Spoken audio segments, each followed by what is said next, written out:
Excellencies, the world has failed to keep temperatures to the 1.5 degree temperature rise limit, and about 80% of the world is sitting around this table. A temporary overshoot of this limit is now inevitable. Reaching the 1.5 degree limit is still possible by the end of the century, and that requires making this overshoot as small, short, and safe as possible. In any case, there will be dire consequences.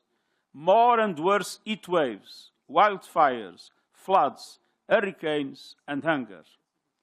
Africa will pay a deadly price, despite doing very little to cause the problem.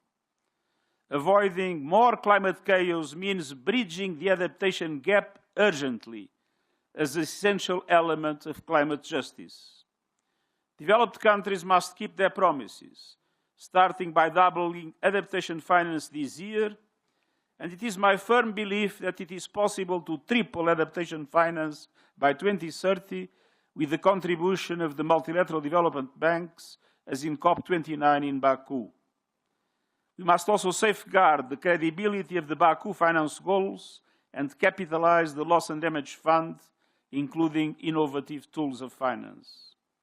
And in keeping with the ambitions of the United Nations Early Warnings for All initiative, we need to ensure everyone, everywhere, is protected by a life-saving alert system by 2027.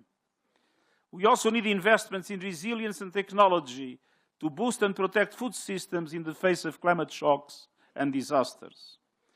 But all our efforts in adaptation will fall short unless we reach a drastic reduction of emissions in the next decade, going clearly beyond the present NDCs, which still lead to an increase of temperatures well beyond 2 degrees. And we need to supercharge the just transition away from fossil fuels to renewable energy, as described in the consensus of the Dubai in COP. Fortunately, the economics on our side.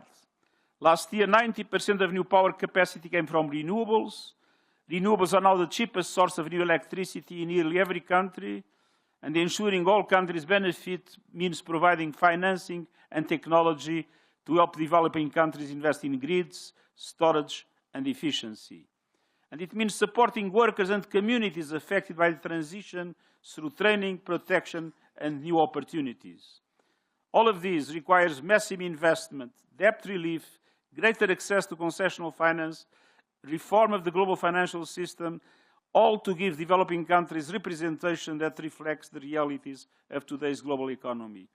We need the G20 leadership and support as we build the resilient world people and planet require. Thank you.